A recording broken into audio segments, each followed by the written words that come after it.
Biri övladına kiçik toy edir, digəri isə yubileyini əbədiləşdirir.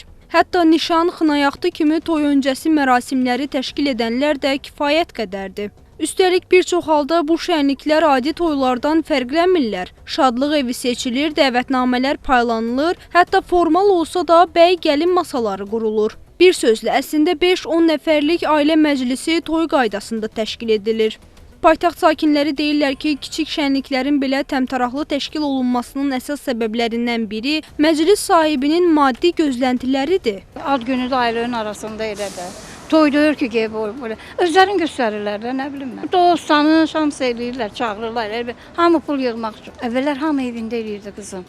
Toyu da evdə eləyirdilər, ad günü də evdə eləyirdilər, nişanı da evdə eləyirdilər. İndi yox. Yasa üçün hamısı restoranlardadır. Ad günü keçirmək olar, demirəm. Restoranda da keçirmək olar, amma kiçik həcmdə, böyük həcmdə yox. Uzağı 20 nəfər adam.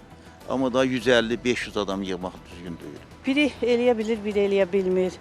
Əlavə boş xərclərdir də, mən belə başa düşürəm. Ailə arasında olmaq daha önəmlidir. Mütəxəssislərin fikirləri isə bir qədər fərqlidir. Onlar bildirirlər ki, sosial şəbəkələrin təsiri burada böyük rol oynayır. İnsanlar özəl günlərini daha yadda qalan və vizual baxımdan cəlbedici etmək istəyirlər. Paylaşılan fotolar, videolar, fərqli dekor ideyaları digərlərinə də təsir edir və nəticədə tələbat artır.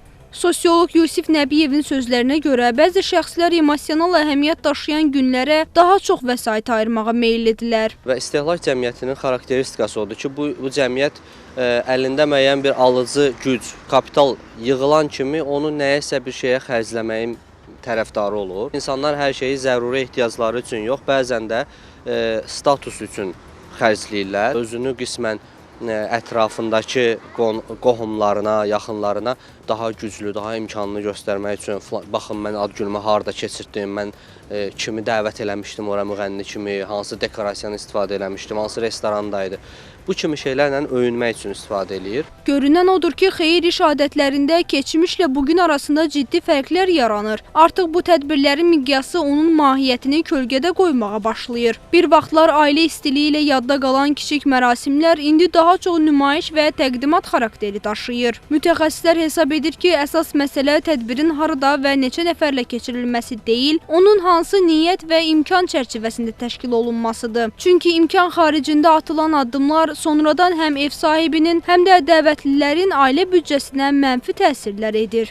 Firuzə Məlikzadə, Səbuhi Mustafayev, Xəbər Ertəsi.